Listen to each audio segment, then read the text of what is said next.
आयुर्वेदा क्या है?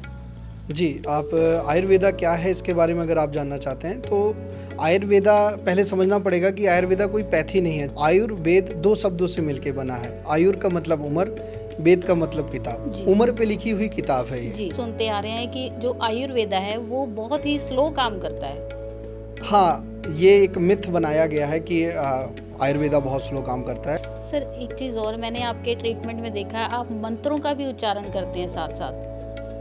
जी, एक्चुअली मंत्र अपनी जगह पे बहुत पावरफुल है। आपके आयुर्वेदिक हॉस्पिटल्स भी चल रहे हैं, रांची में आपका गुरुकुल है, जी वहाँ आप ट्रीटमेंट फ्री देते हैं पेशेंट्स को। जी, जिस पेशेंट पे हाथ रखूंगा उसको जिंदा कर दूंगा, तभी इस फील्ड में रहूंगा, नहीं तो ये फील्ड छोड़ दूंगा।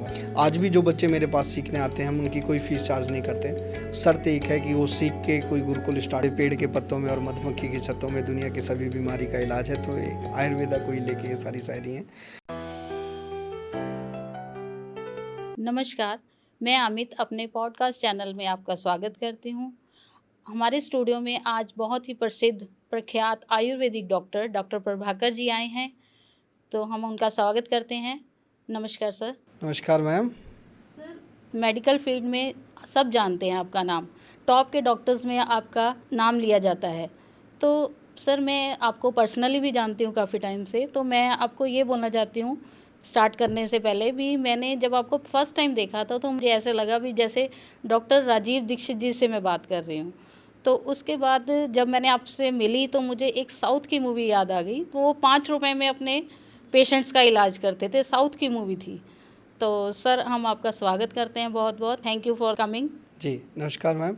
पहले तो आपने राजीव दीक्षित सर के बारे में बताया। मेरी आवाज़ उनसे नहीं मिलती। बहुत सारे लोगों ने ये मुझे बताया, बट ऐसा नहीं है, और वो बहुत ही महान थे। तो मैं नहीं चाहता कि मेरा लिंक उनसे थोड़ा भी कहीं भी जोड़ा जाए। तो और बाकी रही मूवी के बारे में, वो मूवी मैंने भी देखी है, 5 रुपए का जो ट्रीटमेंट करते हैं। और ऐसा हमारे गुरुकुल में भी होता है। हम 5 रुपए से थोड़ा बढ़ के हैं, हम 50 रुपए लेते हैं पेशेंट से लाइफ टाइम के ट्रीटमेंट के लिए। तो ऐसा ही है कुछ। और बाकी आयुर्वेदा का सहारा लेके धीरे धीरे हम ऊपर बढ़ रहे हैं। तो बाकी आपने एक बात बताई कि इंडिया के टॉप डॉक्टरों में नाम आता है, तो ऐसा कुछ नहीं है, क्योंकि हम टॉप पे नहीं रहना चाहते हैं, हम बैकफुट ही होके अपना काम करना चाहते हैं। तो सर सबसे पहले मैं आपसे जानना चाहती हूँ कि आयुर्वेदा क्या है? जी, आप आयुर्वेदा क्या है इसके बारे में अगर आप जानना चाहते हैं तो आयुर्वेदा पहले समझना पड़ेगा कि आयुर्वेदा कोई पैथी नहीं है। जैसे एलोपैथी है, होम्योपैथी है, एक तरीके का पैथी है, बट आयुर्वेदा कोई पैथी नहीं है। आयुर्वेद दो शब्दों से मिलके बना है। आयुर का मतलब उम्र, वेद का मतलब किताब। जी। उम्र पे लिखी हुई किताब है ये। जी, ओके।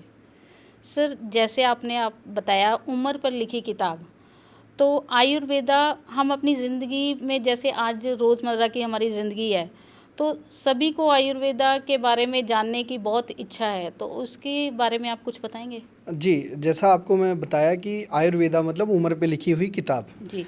तो इसमें हम सुबह से उठ के रात सोने तक जो भी करते हैं, या किस दिशा में सो रहे हैं, क्या कर रहे हैं, क्या खा रहे हैं, क्या पी रहे हैं, सभी कुछ ये आयुर्वेदा में ही आ जाता है। आज मॉडर्न ज़माने की बात नहीं कर रहा हूँ, जो पास्ट से चला आ रहा है, जो हमारे पूर्वज करते आए हैं, वो जी। सब कुछ आयुर्वेदा के ढंग से ही जो हमारे ग्रंथों में लिखा है उसी तरीके से सब कुछ करते हुए आ रहे हों। यानी कि जैसे हम कपड़े पहनते हैं या हमारा खाना-पीना है, मंदिर जाना, तो ये सब क्या आयुर्वेदा के हिसाब से जी, ही है? जी, ये बहुत अच्छा आपने क्वेश्चन किया कि मंदिर जाना, कपड़े पहनना, क्या ये भी आयुर्वेदा में आता है? तो अगर मैं इससे नकारता हूँ तो मैं अपनी जो पहला शब्द यूज़ किया कि उम्र पे लिखी किताब है, उससे मैं हटता हूँ। उम्र पे लिखी किताब का मतलब हम अपनी ज़िंदगी में जो भी कर रहे हैं, सब कुछ उसी में आ जाता है। अब आपने कपड़े की बात की, तो कपड़ा भी हमें बताता है, आयुर्वेदा में ये बताया गया है कि कपड़े कैसे पहनने चाहिए, किस जगह पे कैसे कपड़े पहनने चाहिए। आपने आजकल माँओं को सुना होगा, जो बच्चियाँ टॉप पहनती हैं, छोटी ड्रेस पहनती हैं, तो माएँ उनको बोलती हैं कि ऐसा नहीं पहनना चाहिए। जी। बट आप देखेंगे, आप यूपी, बिहार, एमपी की तरफ जब जाएंगे तो वहाँ पे जो लोग होते हैं वो साड़ी पहनते हैं। तो उसमें क्या होता है, नाभि और ये पेट का हिस्सा ओपन होता है। और आप हिमाचल की तरफ जाएंगे तो देखना आप उनके सर बंधे होते हैं। जी। आप बिल्कुल साउथ की तरफ जाएंगे तो पूरा का पूरा ड्रेस पहना होता है। और आप हिमाचल जब बिल्कुल ऊपर जाएंगे तो पेट पे भी अपने वो रस्सा बांध के रखते हैं। तो ये कपड़ों का ऐसा है कि हर जगह के इन्वायरमेंट पे डिपेंड करता है कि उन्होंने कैसे कपड़े पहनने हैं। अब जो हमारे सेंटर के, इंडिया के सेंटर का जो राज्य जितने भी पड़ते हैं, वहाँ की हवाओं में हल्की हल्की नमी है जो नाभि पे लगना ज़रूरी है। उनकी हवा आपकी नाभि पे लगता है और वो बॉडी उसको ऑब्जर्व करके आगे पार्ट में भेजती है। बट यही साड़ी अगर हिमाचल में पहन लिया जाए जहाँ ठंड है बहुत, तो वो ठंड हो जाएगा, मतलब नाभि ठंडी हो जाएगी तो जठर अग्नि आपकी कमज़ोर पड़ जाएगी। और दूसरा वही हवा अगर माथे पे लगेगी तो वो प्रॉब्लम है, इसलिए वहाँ पे अपने सर पे वो स्कार्फ सा बांध के रखते हैं। यानी कि हमारे एटमॉस्फेयर के हिसाब से हमारा ड्रेस, जो हम जी ड्रेस जी जी, करते ये हैं, मतलब वो हम यानी नहीं डिसाइड करते जी। थे, हमारा इन्वायरमेंट डिसाइड करता था कि हमने कपड़े कैसे पहनने हैं। मंदिर जी। जाना भी वैसा ही है, हर चीज़ है। आप एक चीज़ सोचिए कि मंदिर में घंटी लगी होती है, तो आप ये सोचिए कि घंटी ऊपर ही क्यों लगाई जाती है? बच्चे जंप मार मार के उसको घंटी बजाते हैं, उसको नीचे लगा देना चाहिए था ताकि वो आसानी से बज जाए। जी। वो भी एक साइंस है, मतलब आयुर्वेदा से ही निकल के आया है कि उसको हाइट पे लगाते हैं ताकि जब वो बजता है तो उसकी वाइब्रेशन आपकी बॉडी को पूरी टच करते हुए नीचे तक आती है ना। तो एक तरीके का हर चीज़ में मतलब आयुर्वेदा आपको मिलेगा ही मिलेगा, बस उसकी नॉलेज होनी चाहिए आपको। जी, लेकिन सर हम बचपन से सुनते आ रहे हैं कि जो आयुर्वेदा है वो बहुत ही स्लो काम करता है। हाँ, ये एक मिथ बनाया गया है कि आयुर्वेदा बहुत स्लो काम करता है। हमने नहीं देखा कि आयुर्वेदा स्लो काम करता है। हमारे पास बहुत सारे पेशेंट ऐसे आते हैं जिनमें पहले दिन से ही रिज़ल्ट आने लग जाता है। और आप ये सोचिए, जो पहले युद्ध वगैरह होते थे, तो आज हमको एक फ़ीवर हो जाता है तो हम 3 दिन 4 दिन की रेस्ट ले लेते हैं। तो आज हम लेट हैं मेरे ख़्याल से तो। और जो पहले युद्ध वगैरह होता था, सारा दिन युद्ध करते थे, रात को ट्रीटमेंट होता था, अगले दिन मॉर्निंग में फिर वो फाइट के लिए तैयार रहते थे। तो सोचिए कितना फास्ट रिजल्ट था। तो हमारे आयुर्वेदा में एक चीज़ है, जैसे कट लगता है तो लोग स्टिच लगाते हैं। मकड़ी के जाले को चमेली के तेल में मिक्स करके अगर आप कट वाली जगह पे लगाओ तो एक दिन के अंदर अंदर वो हील हो जाता है। सर आयुर्वेदा का कोई साइड इफ़ेक्ट भी है? हाँ, ज़रूर साइड इफ़ेक्ट है, अगर आपने सही डॉक्टर से ट्रीटमेंट नहीं लिया। मैं क्यों ये बोल रहा हूँ, रीज़न ये होता है, हमारे पास कई ऐसे पेशेंट आते हैं जो बताते हैं कि हमने किसी चीज़ का ट्रीटमेंट लिया था और हमारी किडनियाँ फेल हो गई हैं। 3-4 पेशेंट मेरे पास अभी जल्दी में आए जिन्होंने किसी चीज़ का ट्रीटमेंट लिया और उनको ये प्रॉब्लम आई। होता क्या है, एलोपैथिक जो डॉक्टर होते हैं उनको प्रॉपर जानकारी दी जाती है जो केमिकल बेस्ड दवाइयाँ होती हैं, पेन किलर है या कुछ है या स्टीरॉइड वो दे रहे हैं, तो उनको पता होता है कि ये कितना हार्म है हमारे बॉडी के लिए। तो वो बता के देते हैं कि आपको हम ये दे रहे हैं, आपकी बॉडी के लिए नुकसानदायक है और कब कब इसका प्रयोग करना है, कब नहीं करना है। बट जो हमारे कुछ प्रैक्टिस कर रहे हैं आयुर्वेदिक में, जो नाम सिर्फ आयुर्वेदा का दिखा रहे हैं और बीच में वो कुछ एलोपैथिक मिक्स करके दे रहे हैं, उनका बहुत नुकसान है, क्योंकि उनको इसके बारे में नॉलेज नहीं है। कितना डोज देना है, कितना बढ़ाना है, कितना घटाना है, उनको कुछ नहीं पता। वो कूट के मिक्स करके पाउडर फॉर्म में दे देते हैं आयुर्वेदा का नाम लेके। तो काफ़ी प्रॉब्लम होती है, काफ़ी नुकसान होते हैं। और डोज इसमें भी निर्धारित होती है बीमारी के हिसाब से, वज़न के हिसाब से, ऋतु के हिसाब से सभी डोज बदली जाती है। तो साइड इफ़ेक्ट है। ओके। जी सर जैसे आजकल कैंसर और हार्ट की बहुत बीमारियां फैली हुई हैं, जी। तो उसमें आयुर्वेदा का क्या योगदान है? देखिए मैम, मैं आपको एक बात बता देता हूँ कि किसान के खेत से लेके राजस्थान के रेत में और पेड़ के पत्तों से लेके मधुमक्खी के छत्तों में जी। दुनिया की सभी बीमारी का इलाज है। बस आपको उसके बारे में पता होना चाहिए, उसके बारे में आपको सही जानकारी होनी चाहिए। ओके। इमरजेंसी में क्या योगदान है? जैसे किसी को, पेशेंट को इमरजेंसी हमें ट्रीटमेंट देना पड़ता है, तो उसमें आयुर्वेदा का क्या योगदान है? बहुत फास्ट रिजल्ट है। जैसा मैंने आपको बताया कि कट लग जाता है किसी को, तो आप चमेली का तेल और मकड़ी के जाले को मिक्स करके आप लगा सकते हो। तो इमरजेंसी में और ऐसे हैं, किसी को हार्ट अटैक आ जाए या किसी को पैरालाइज का अटैक पड़ जाए, तो बहुत सारे ट्रीटमेंट ऐसे हैं आयुर्वेदा में जो इमरजेंसी में किए जा सकते हैं। वो फिर एक क्लास लेवल पे चल जाता है कि अब आपको एक स्टेप बाय स्टेप उन चीज़ों को बताया जाए। बट हमने देखा है कि इमरजेंसी में बहुत बड़े रिजल्ट हैं इसके। ओके। जैसे सर एक बात और भी, आईसीयू में पेशेंट हमारा कोई एडमिट है, जी तो उसका ट्रीटमेंट आप कैसे करेंगे? हाँ, जैसे लोग ये सोचते हैं कि इमरजेंसी में नहीं काम आता या पेशेंट आईसीयू में है तो वो आयुर्वेदा के डॉक्टर उस पे कैसे हाथ डालेंगे। तो आयुर्वेदा के बारे में ऐसा है कि आयुर्वेदा एक जड़ है और उसके ऊपर जितनी भी पैथी हैं वो सब उसकी टहनियाँ हैं, जिसमें रेकी थेरेपी आ जाती है, होमा थेरेपी आ जाती है, मंत्र चिकित्सा आ जाता है और न्यूरोथेरेपी आ जाती है। बहुत सारी थेरेपियाँ मिलके ये सारी जड़ें मतलब टहनियाँ मिलके आयुर्वेद की जड़ बनाती हैं। तो हमारे पास अगर कोई ऐसा कोमा का पेशेंट आता है तो उसके लिए मंत्र थेरेपी बहुत अच्छा रिज़ल्ट देती है। और आप एक दूसरा है होमा थेरेपी, हम करते हैं पेशेंट को धुएँ के द्वारा, औषधियों को जलाते हैं, उसके धुएँ के द्वारा हम बॉडी के अंदर लेके जाते हैं तो बहुत अच्छे रिज़ल्ट आते हैं। कई पेशेंट ऐसे थे जो कोमा में थे, होश में नहीं आ रहे थे, या पेशेंट ऐसे हैं जो कोमा में हैं, फ़ीवर हो गया है, फ़ीवर नहीं उतर रहा है, तो सिर्फ़ और सिर्फ सौंठ रख के, मतलब किसी को फ़ीवर बहुत ज़्यादा है तो ट्राई करके देखे, अपनी बॉडी में सौंठ बांध ले और डेली उसको सौंठ को चेंज करना है। जब तक बॉडी के साथ सौंठ टच है टेम्परेचर आपका नहीं बढ़ेगा। ओके। कोमा पेशेंट में एक बच्चा था 13 साल का, वो कोमा में था, 2-3 साल से एक्सीडेंटल केस था। उसको हमने एक मंत्र बताया था, सिर्फ मम, मंत्र का नाम ही है बस, मम मम मम का जाप करते हुए उस बच्चे का नाम लेना था, उसके कान में बोलना था ये। वो बच्चा 15-20 दिन के अंदर अंदर वो रिकवर हो गया और डॉक्टरों ने ये उनके फादर को कमेंट किया कि ये बच्चा नहीं आ सकता था बाहर कोमा से, कैसे आया हमें नहीं पता। सर एक चीज़ और मैंने आपके ट्रीटमेंट में देखा है, आप मंत्रों का भी उच्चारण करते हैं साथ-साथ। जी, एक्चुअली मंत्र अपनी जगह पे बहुत पावरफुल हैं। सही टाइम पे सही जगह पे अगर आप आयुर्वेदिक औषधियों के साथ मंत्रों का उच्चारण करते हैं तो उसके रिज़ल्ट बहुत ही बेटर हैं। सर एक अच्छे आयुर्वेदिक डॉक्टर की क्या पहचान है? अच्छे आयुर्वेदिक डॉक्टर की सबसे बड़ी पहचान ये है कि वो आयुर्वेदा को सबसे पहले कमज़ोर ना समझे, क्योंकि आजकल अगर हम कॉलेज में पढ़ते हैं जो बीएमएस स्टूडेंट कर रहे हैं तो उनको ये नहीं विश्वास दिलाया जाता कि आपसे अच्छा नहीं है कोई। वो ये सोचते हैं कि हमसे अच्छे और भी पैथी वाले हैं, जबकि रिज़ल्ट के मामले में, पैसों के मामले में सभी आयुर्वेदिक डॉक्टर ऊपर जा सकते हैं। कई लोग तो आयुर्वेदिक का कोर्स इसलिए नहीं करते क्योंकि इसमें वो कहते हैं कि पैसा कम कमाया जा सकता है, क्योंकि मार्केट में इनकी पेमेंट बहुत कम होती है। अगर हम पैसों की बात करें, एक एमबीबीएस डॉक्टर स्टार्टिंग पेमेंट 30 से 50 हज़ार होती है, बट एक बीएमएस डॉक्टर की स्टार्टिंग पेमेंट 15 से 25 हज़ार रुपये के बीच में होती है। तो वो इस कैटेगरी में भी देखते हैं। बट अगर सही जेन्युइन इलाज किया जाए तो बहुत पैसा भी कमा सकते हैं, नाम भी कमा सकते हैं और लोगों का भला भी हो सकता है। सर देसी घी जो हम बहुत ज़्यादा अपने घरों में यूज़ करते हैं, जी, तो उसका क्या योगदान है?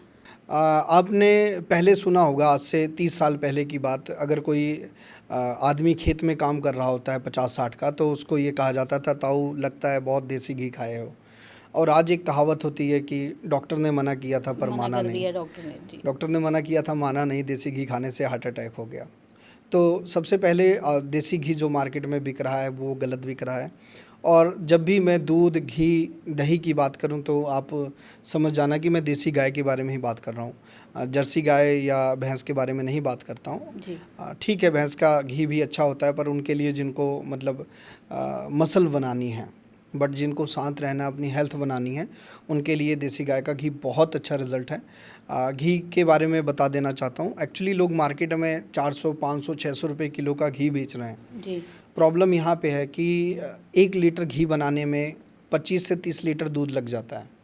और आज नॉर्मल जो दूध का रेट है, बहुत ही जगह ऐसी कम है जहाँ पे 50 रुपये का मिलता है, नहीं तो 100 रुपये से 50 रुपये के बीच में दूध मिल रहा है। तो आप अंदाज़ा लगाइए, आप 70 रुपये बीज का अगर एक रकम मान लें तो 2100 रुपये का तो सिर्फ दूध बन गया।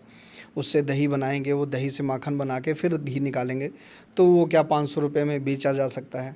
तो जो भी मार्केट में आ रहा है वो सब सिंथेटिक आ रहा है, उसके कारण नुकसान होगा ही होगा, हार्ट अटैक होंगे, कैंसर होगा, बहुत सारी प्रॉब्लम तो होंगी। सर दूध हमारे लिए ज़रूरी है या नहीं? हाँ, दूध हमारे लिए बहुत ज़रूरी है। बहुत सारे आपने डॉक्टर सुने होंगे जो दूध के लिए मना करते हैं, विरोध कर रहे हैं, पर जो भी डॉक्टर, मैं खुल के कहना चाहता हूँ, थोड़ा सा बुरा लग सकता है, जो डॉक्टर दूध के लिए मना कर रहे हैं वो आप समझ जाइए खुल के कि वो सीधा सीधा आपके भारत का विरोध कर रहे हैं। उसके पीछे कारण क्या है? हम गांव-गांव में जाते हैं, कैंप लगाते हैं, तो अब देख रहे हैं कि किसान बीमार पड़ रहे हैं, पहले बीमारियां शहर तक सीमित थी, आजकल वो सारी बीमारियां किसानों को हो रही है, जबकि किसान गांव में रह रहा है, शुद्ध खा रहा है, शुद्ध पी रहा है, हवा वहाँ की सही है, फिर भी वो बीमार क्यों पड़ रहे हैं। तो उसके पीछे का रीज़न पता चला। जैसे अब हमारे पास कोई भी चीज़ फ़िल्टर होके तीसरे लेवल पे आ रही है, अगर पॉइज़न आ रहा है हमारे पास तो 3 बार फ़िल्टर होके आ रहा है। किसान के पास वही पॉइज़न सीधा डायरेक्ट जा रहा है। अब आप सोचेंगे कौन से पॉइज़न की बात हो रही है। जी। जो यूरिया खाद वो यूज़ कर रहे हैं खेतों में, वो नंगे पैर होके खेतों में घूमते हैं और अपने हाथों से डायरेक्ट उसकी फेंकते हैं, तो उसकी खुशबू और डायरेक्ट उसकी सप्लाई पैरों के तलवे पे लग के वो डायरेक्ट ब्लड में उसकी सप्लाई होती है, जिसके कारण किसान आपका बीमार हो रहा है। तो जो डॉक्टर दूध को मना कर रहे हैं तो सीधा सीधा किसान को टारगेट कर रहे हैं। आप सोचिए, एक जानवर से क्या लिया जा सकता है? सिर्फ दूध। अगर आप दूध लेना भी बंद कर दोगे तो आपके पास जानवर पालने का कोई दूसरा रीज़न नहीं होगा। जब आप दूध रखते हैं, जब आप दूध लेने के लिए कोई जानवर पालते हैं, तो उससे आपको दूध, गोबर, मूत्र सब कुछ मिलता है, जो कि खाद बनने के काम आता है, और वो खाद अगर खेतों में जाएगी तो बहुत अच्छा रिज़ल्ट आएगा। तो आजकल दूध मना होने के कारण लोग जानवरों को रखना बंद कर रहे हैं, और प्रॉब्लम कहाँ आ रही है? खेतों तक फिर वही सारी चीज़ें जा रही हैं। जी। सर, जैसे आजकल शुगर की बहुत बीमारी फैली हुई है, जी। बच्चों में भी शुगर देखी जाती है, तो इसका क्या हमारे खान-पान से संबंधित कुछ है प्रॉब्लम्स या कुछ? शुगर, जैसे एलोपैथिक डॉक्टर या मॉडर्न साइंस ये बताती है कि शुगर 2 तरीके की होती है, टाइप 1 एंड टाइप 2। आयुर्वेदा में 20 तरीके की शुगर के बारे में बताया गया है, और 20 तरीके की शुगर का मेन कारण जो बताया गया है वो वीकनेस बताई गई है। शारीरिक तौर पे कमज़ोरी हो या मानसिक तौर पे कमज़ोरी हो, अगर इंसान कमज़ोर पड़ता है तो उसको शुगर हो जाती है।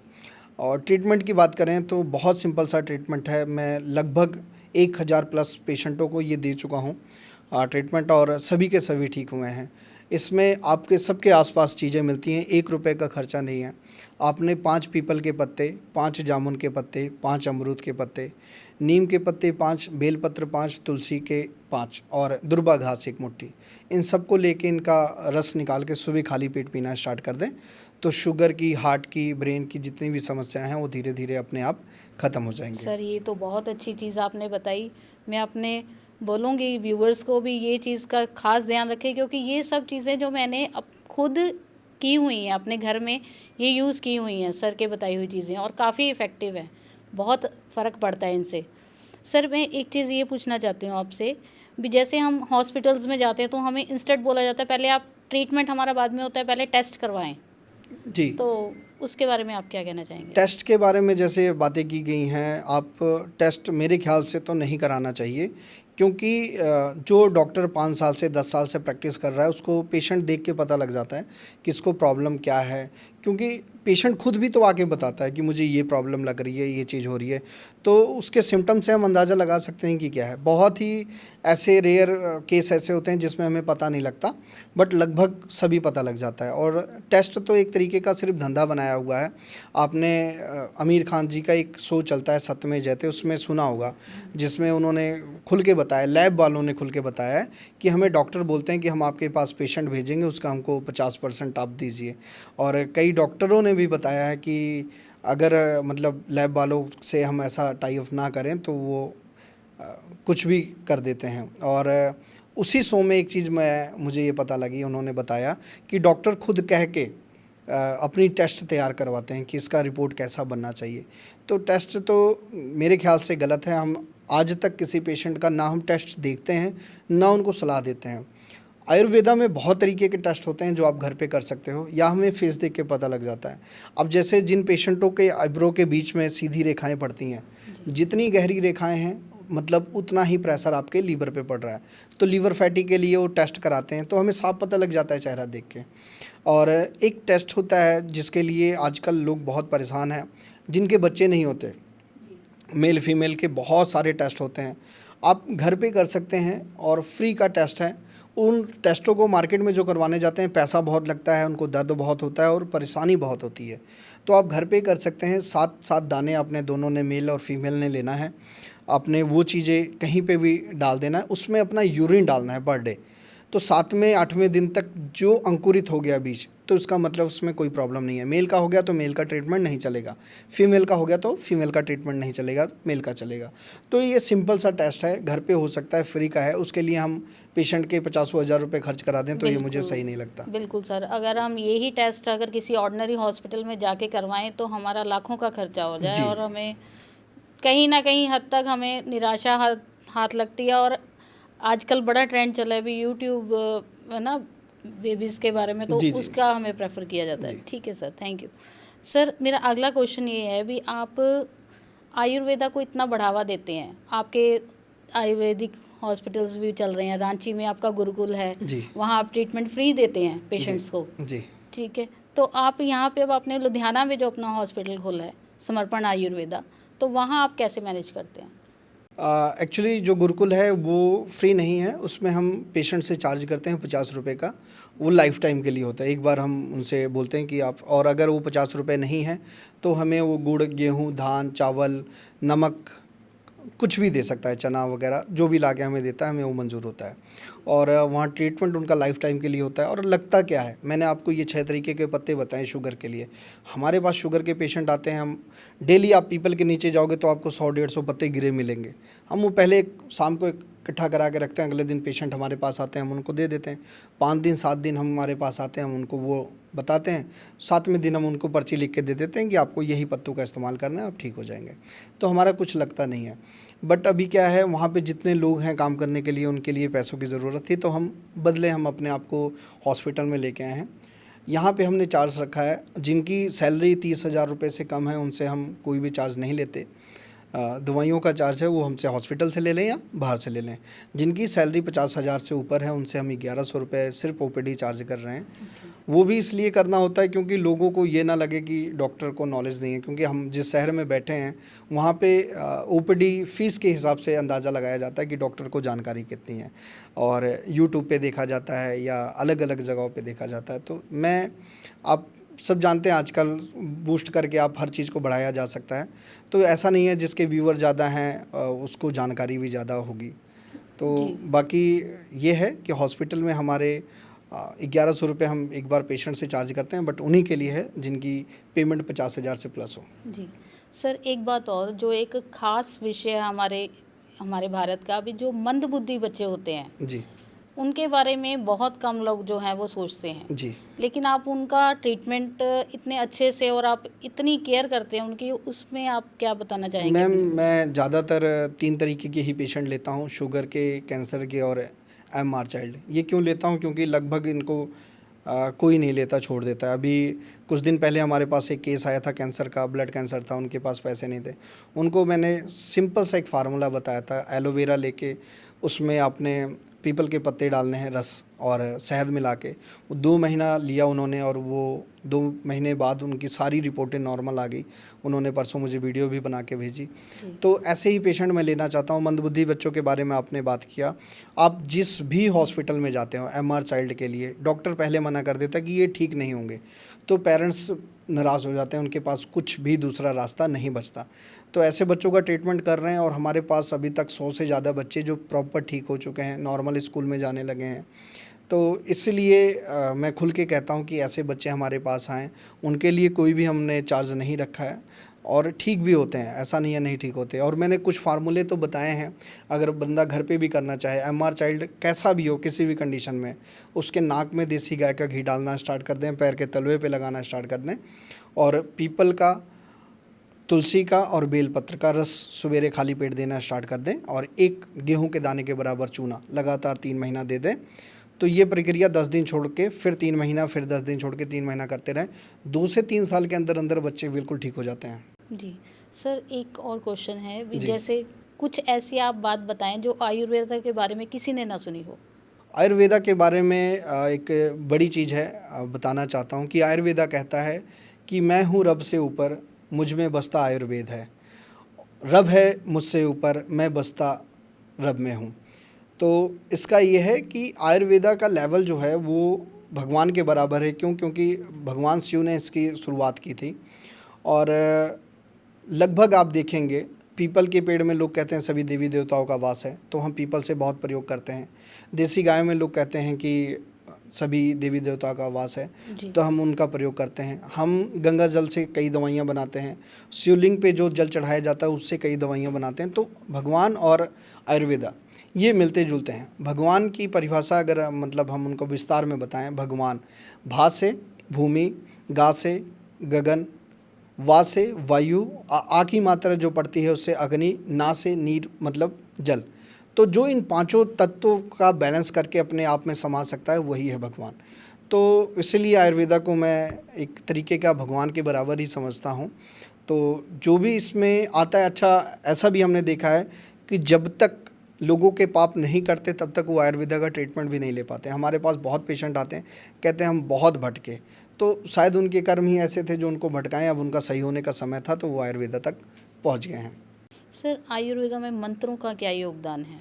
कुछ मत, ऐसे मंत्र जो आप बता सकते हैं? मंत्रों का जैसे मैंने आपको बताया था बहुत बड़ा योगदान है। अभी जैसे हमारे जो बच्चे कोमा में होते हैं या जो पेशेंट कोमा में हैं उनके लिए मैंने मंत्र बताया था। नींद के लिए आजकल लोग बहुत गोलियां खाते हैं। लगभग शहरों में जितने लोग रह रहे हैं 30% लोग तो आज सोने के लिए नींद की गोलियां खाते हैं। उनके लिए मैं एक मंत्र बता देता हूं और 100% काम करेगा। शुद्धे शुद्धे महायोगिनी महानिद्रे स्वाहा, शुद्धे शुद्धे महायोगिनी महानिद्रे स्वाहा। ये जो भी पेशेंट बोलता है उसको बोलना है खुद, आवाज़ उसके कानों तक सुने, ऐसा नहीं कि मन में बोलना है। 20 से 25 बार बोलते बोलते उसको ऐसी नींद आती है, मतलब मुझे आज तक कोई ऐसा पेशेंट नहीं मिला है जिसने बताया कि मैं ये मंत्र बोला और सोया नहीं। तो एक पेशेंट ऐसे हैं, डॉक्टर साहब ही हैं, उनके फादर साहब को नींद की प्रॉब्लम थी। मैंने उनको ये मंत्र बताया, उन्होंने बोला कि फादर साहब बोल नहीं पाएंगे क्योंकि 85 साल एज है और बेड पे ही हैं। मैं कहा आप उनको बोल के सुनाइए।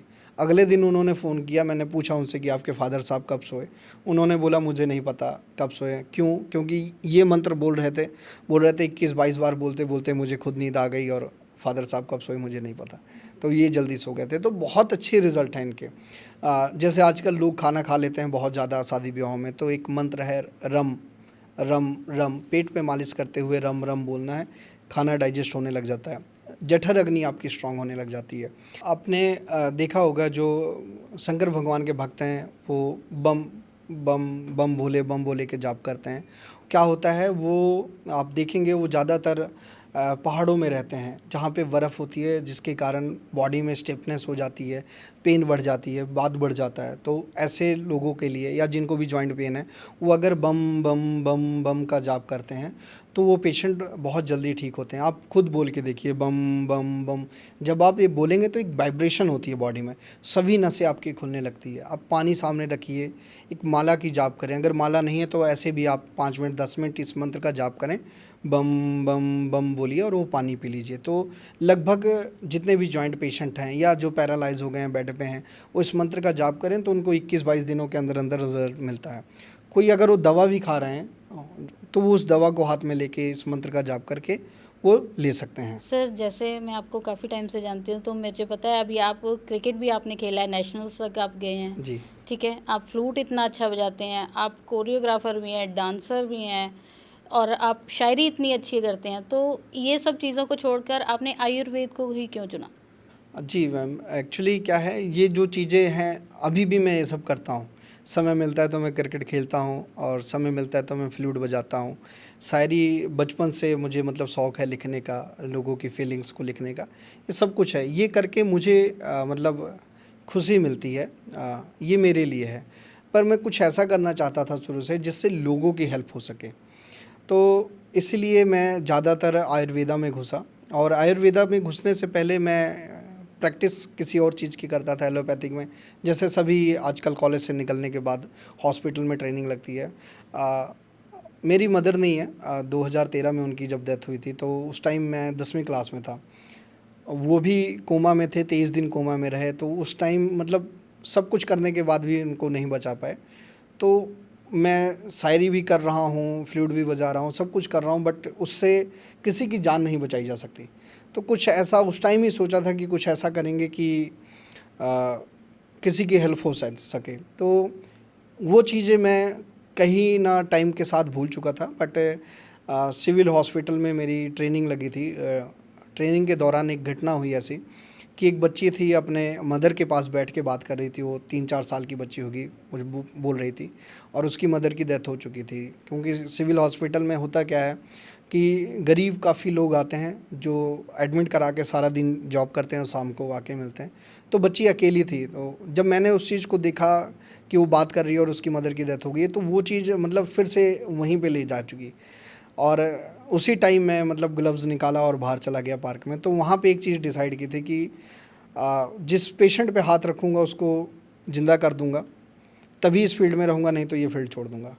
तब तक तो कॉलेज में हम सिर्फ मौज मस्तियाँ करते थे। उस टाइम तक मैंने बहुत ख़ास स्टडी नहीं की थी। फिर स्टडी स्टार्ट की, और फिर शायद कुदरत का कुछ ऐसा आया कि 2019 में मेरे फादर साहब का एक्सीडेंट हुआ, और लगभग सभी जितने टॉप के मेडिकल कॉलेज या हॉस्पिटल हैं सभी ने जवाब दे दिया था। पर आयुर्वेदा ने उस समय तक मेरा हाथ पकड़ लिया था। पीजीआई में भी जवाब दे दिया उन्हें, बट आज वो बिल्कुल ठीक हैं, तो आयुर्वेदा की मदद से ही ठीक हैं। और उसके बाद फिर मैंने, और मुझे मतलब मेरा जब विश्वास पक्का हो गया कि मैं कर सकता हूँ, जब अपने पेशेंट पे ऐसा रिज़ल्ट आया, तो और स्टडी की। उसके बाद फिर आयुर्वेदा ज्योतिष सीखी, जो जिससे ये पता लगता है कि प्रॉब्लम क्यों आई, कब तक रहेगी। रेकी थेरेपी सीखी, फिर आयुर्वेदा में मतलब घुसते चले गए। फिर झारखंड में जाके मैं आदिवासियों के बीच में रहा। वो सिखाते नहीं हैं कुछ, क्योंकि उनको सिखाने नहीं आता, उनका सिलेबस नहीं बना है। उनके बीच में रहना पड़ेगा आपको 6 महीना, साल भर आप उनको ऑब्ज़र्व करोगे, तो वहाँ से बहुत कुछ सीखने को मिला। और उसके बाद फिर हमने अपना स्टार्टअप किया, और पहले वहीं पे हमने झारखंड में ही पहला मेरा गुरुकुल जो गौ कृपा आयुर्वेदिक गुरुकुल है वो झारखंड में ही खुला। और उसके बाद फिर हम धीरे धीरे उसके ब्रांचेस बढ़ा रहे हैं। आज भी जो बच्चे मेरे पास सीखने आते हैं हम उनकी कोई फ़ीस चार्ज नहीं करते। शर्त एक है कि वो सीख के कोई गुरुकुल स्टार्ट करें, और पूरी मदद होती है हमारी। वो जिस भी शहर से आएँ हमारे पास सीखें और अपने शहर में जाके गुरुकुल स्टार्ट करें। तो ऐसा है, आयुर्वेदा चुनने का मेन रीज़न यही था कि खुद को जो तसल्ली मतलब मिलती है, अच्छी जो खुशी मिलती है, जब पेशेंट ये बताता है कि मतलब ऐसी कंडीशन थी और वो ठीक हुए, तो वो मतलब अलग ही लेवल है, इसलिए आयुर्वेदा को चुना। बाकी जो शौक़ है उस चीज़ को हम पूरा करते हैं, उनको छोड़ा नहीं हुआ है, साथ-साथ हम करते आए हैं। तो सर क्या आप एक शायरी सुनाएँगे हमारे व्यूअर्स के लिए? शायरी, अब आपने जो मैंने बीच में कुछ लाइनें बोली थी वो एक तरीके की शायरी ही थी। जैसे पेड़ के पत्तों में और मधुमक्खी के छत्तों में दुनिया की सभी बीमारी का इलाज है, तो ये आयुर्वेदा को ही लेके ये सारी शायरी हैं। बाकी शायरी आपने देखनी होगी तो डॉक्टर प्रभाकर सिंह शायरी लिख के आप गूगल पे सर्च करेंगे तो आपको बहुत सारी चीज़ें मिल जाएंगी वहाँ पे। जी। तो ये हैं डॉक्टर प्रभाकर जी, जो हमारे साथ आज हमारे स्टूडियो में आए। बहुत बहुत धन्यवाद डॉक्टर साहब, आप हमारे स्टूडियो में आए, आपने इतनी अच्छी जानकारी दी आयुर्वेद के बारे में। कुछ ऐसी चीज़ें जो आपने हमें बताई हैं, जो हम घर बैठे ही अपने टेस्ट करके हमें पता लग सकता है भी हमें क्या प्रॉब्लम है, हमें किसी भी हॉस्पिटल में जाने की ज़रूरत नहीं है। तो बहुत बहुत शुक्रिया डॉक्टर साहब बताने के लिए। तो आपने मंत्र भी बताए, मैं अपने व्यूवर्स को बोलना चाहती हूँ भी आप इन मंत्रों का उच्चारण करें जो डॉक्टर साहब ने ट्रीटमेंट बताया है, और कुछ ज़्यादा महंगा नहीं है, आप घर में बैठे अपना ट्रीटमेंट कर सकते हैं। डॉक्टर साहब से आप कांटेक्ट भी कर सकते हैं। डॉक्टर साहब का हॉस्पिटल अब पंजाब में भी खुल गया है, समर्पण आयुर्वेदा लुधियाना में। जैसे कि आज हमने डॉक्टर साहब से बहुत से मंत्रों के बारे में जाना और आयुर्वेदिक औषधियों के बारे में जाना, तो मैं डॉक्टर साहब आपका इसके लिए बहुत बहुत शुक्रिया अदा करती हूँ। और आपने जो एक नींद वाला मंत्र आज बताया उसे मैं घर जाके ज़रूर ट्राई करना चाहूँगी। जी। तो आप सबसे भी मैं ये कहना चाहती हूँ, अगर आपको हमारा ये इंटरव्यू अच्छा लगा हो तो प्लीज़ लाइक, सब्सक्राइब और कमेंट ज़रूर करें। धन्यवाद।